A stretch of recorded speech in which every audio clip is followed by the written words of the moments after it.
সাহস লাগে না সেখানে কথা বলতে, কেন? সেখানে সরকার তো কিছু আমাদের করা উচিত ছিল। প্রশাসনিক ক্ষেত্রে কমে মাদ্রাসায় পড়ে 10-এর দামকে পড়ে দেশ চালাই না, আমরা চালাতে পারবো না কেন? আফগানিস্তানের মোল্লারা দেশ চালাচ্ছে না, আমরা দেশ চালাতে পারবো না কেন? সারা পৃথিবীর ইতিহাসে ওলামা ইকরাম যে রাজনৈতিকভাবে দর্শন মানুষের কাছে দিতে পারবে, সারা পৃথিবীতে চলতে পারবে। আমরা নির্বাচন আসলে যে জনশীষ দিয়ে কেউ আওয়ামী লীগের পিছনে লজ্জা আছে আমাদের, আমরা কেন আওয়ামী লীগের পিছনে ধরবো? আমরা কেন বিএনপির পিছনে ধরবো? সাংবাদিকদের প্রাপ্তি দিয়েছি আমরা, কিন্তু নেতৃত্বের সমস্ত ফসলগুলো ভোগ করে বিধর্মীরা, নাস্তিকরা, সোশ্যালিজম, ন্যাশনালিজম, এরাই নেতৃত্বে আসলে বসে থাকে। এবং এইবার যে জুলাই বিপ্লব হয়েছে, হাসিনা সরে দাঁড়িয়ে হাসিনা তুলে হাসিনার পদচ্যুতি হয়েছে, প্রাপ্তিটা আমরা নিশ্চিত করবো এবং তার জন্য আমরা আপ্রাণ চেষ্টা চালিয়ে যাবো। নির্বাচন দ্বিগুণীয় হয় সেজন্য আমরা চেষ্টা করবো এবং আপনাদের সবাইকে দাওয়াত দিয়ে আমার আলোচনা শেষ করার জন্য মোহতারাম হাজিরিন, এরপর যে আপনাদের সম্মুখে গুরুত্বপূর্ণ আলোচনা পেশ করবেন বাংলাদেশ নেজামে ইসলাম পার্টি চট্টগ্রাম দক্ষিণের সংগ্রামী সভাপতি ঐতিহ্যবাহী কবির মাদ্রাসার সম্মানিত মোতাবেক হযরত মাওলানা আতাউল্লাহ আল হুসাইনি।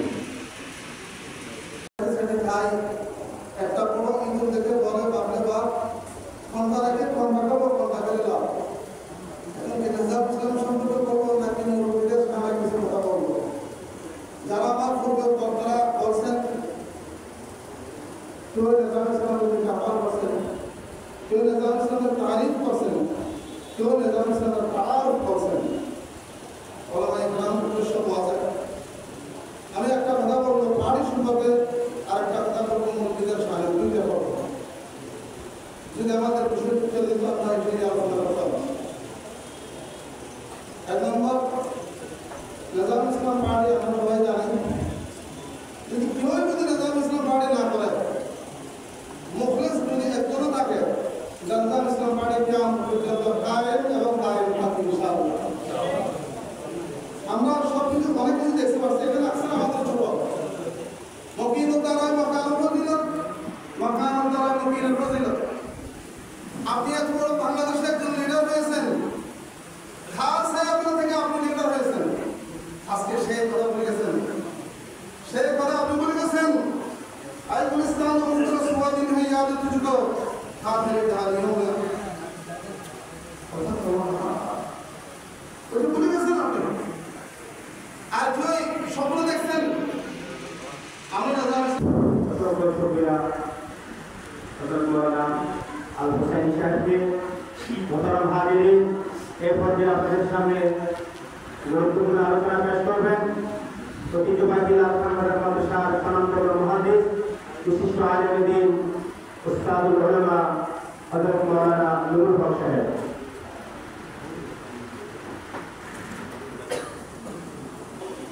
উস্তাদের প্রকৃত মান নাই, আমরা বলতে পারছি ফেরা যায় না, বলতে পারি আয় আগে ঘোরা উস্তাদের মারা যাবে। ইমাম আজম মাওলানা যে আর যেহেতু মালাবো আর বেশি সরকার উস্তাদের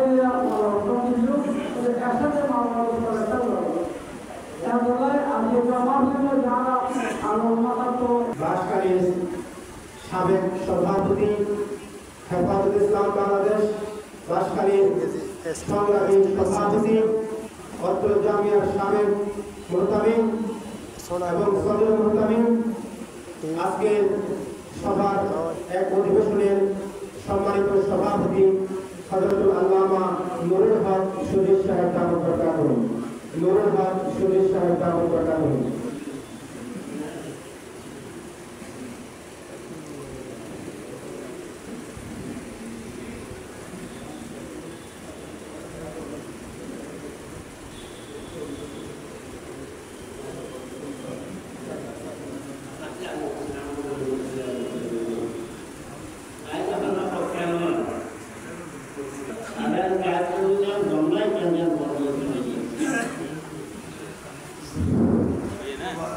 माशाअल्लाह असंख्य शुक्रिया। आज